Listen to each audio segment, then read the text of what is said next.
ધાંગધ્રાના જૂના ઘનશ્યામગઢ પાસે ખેડૂતો અને જેટકો પીજીવીસીએલ કંપની વચ્ચે વળતર મામલે ખેડૂતોમાં રોષનો મામલો ઉગ્ર ન બને તે માટે પોલીસ કાફલો ઘટના સ્થળે દોડી ગયો। સુરેન્દ્રનગર જિલ્લાના ધાંગધ્રા તાલુકાના જૂના ઘનશ્યામગઢ પાસે જેટકો પીજીવીસીએલ કંપની દ્વારા 10 માસ પહેલા ખેડૂતોના ખેતરોમાં વીજ પોલ ઊભા કરી દેવામાં આવ્યા હતા। જે સમયે ખેડૂતોની કિંમતી ખેતીની જમીન માટે ખેડૂતો દ્વારા વિરોધ નોંધાવવામાં આવ્યો હતો। ત્યારે મધ્યસ્થ રહી પોલીસ દ્વારા મામલો ઠાળે પાડવામાં આવ્યો હતો અને વળતર આપવા માટે વાત થઈ હોવાનું જાણવા મળ્યું હતું।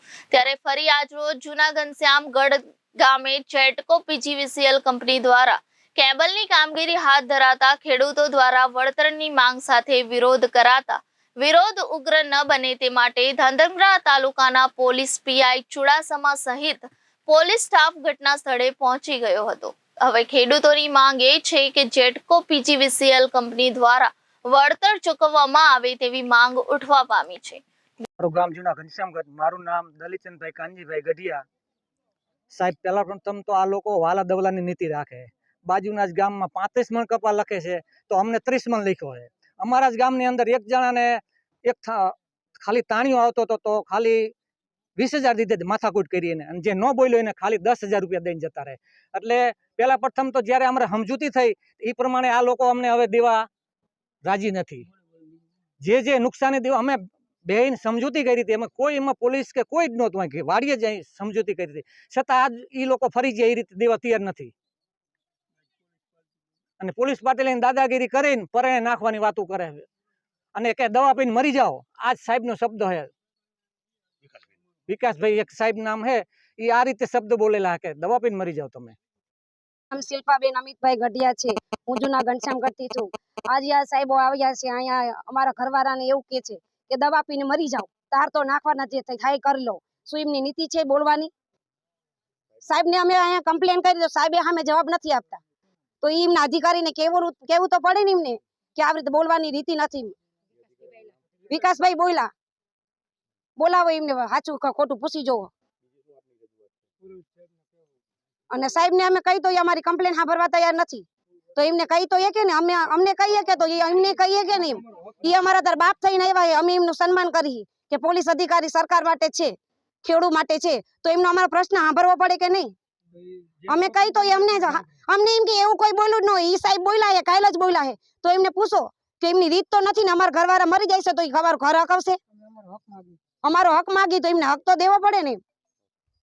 જણાવવાનું, મારું ગામ જૂના ઘનશ્યામગઢ, સંદીપભાઈ ભગવાનભાઈ મારું નામ છે। હવે આ જેટકો કંપનીના લાઈન વાળા આવ્યા છે કામ કરવા। 10મા મહિનાની અંદર એ કામ કરવા આવેલા હતા। તે વખતે પુરોહિત સાહેબ ને સાથે મિટિંગ કરેલી હતી, અને મિટિંગ કરીને અને સમાધાન ખેડૂતને થયેલું કે આ રીતનું અમે તમને વળતર આપીશું, બધી વાતચીત થયેલી, અને સમાધાન વગર તો કોઈ કામકાજ પોલ ઊભો થયેલો ન હોય। આ પોલ 2 વર્ષથી અટકેલો હતો, આ 100%ની વાત છે। તો એ વખતે વાત થઈ, અને હાલની પોઝિશનની અંદર એવી વાત છે કે એમને આ પોલ ઊભા થઈ ગયા એટલે હવે ખેડૂતને દાબ મારીને કામ કરવાની નીતિ છે, અને પૂરા પૈસા એમને દેવા નથી। બીજા નંબરની વાત કે પરખે સતાપર ગામ છે, સતાપરની ગામની અંદર કે ભાઈ એક ભાઈને 35 મણ કપા લખેલો, મને 30 મણ, મારું ખુદના ખેતરમાં પોલ આવે છે તો 30 મણ લખી આપ્યો। અને બીજા નંબરની વાત કે આગળ અમારા ગામમાં એક સુખદેવભાઈ કરીને છે, એમની વાડી કીર્તિભાઈ કરીને, તેમને 20 મણ કપા લખી આપ્યો। આ ક્યાંની નીતિ છે? એટલે શું આ બધું એ શું કરવા માગે એ અમારે ભાઈ આપણે ઉપર રજૂઆત કરવા માગી છીએ અમે। અમારી રજૂઆત કોઈ સાંભળવા, પોલીસ વાળા સાંભળવા રાજી નથી, આ 100%ની વાત છે। કલેક્ટર પાસે મિટિંગ થઈ ગયેલી, કલેક્ટરે મને એવી વાત કરેલી કે તમારે વીજળી ક્યાંથી ના આવે, વીજળી ક્યાંથી ના આવે? તો વીજળી તો બધાને મળતી જ હોય ને। વીજળી મેં એમને કલેક્ટર સાહેબને કીધેલું કે કંઈ વાંધો નહીં, ચલો વીજળી દઈ દો બધાને, બરોબર, બધાને ફ્રી ઓફ વીજળી દે, મારા ખેતરમાં મારે નથી જોતું વળતર, જાઓ।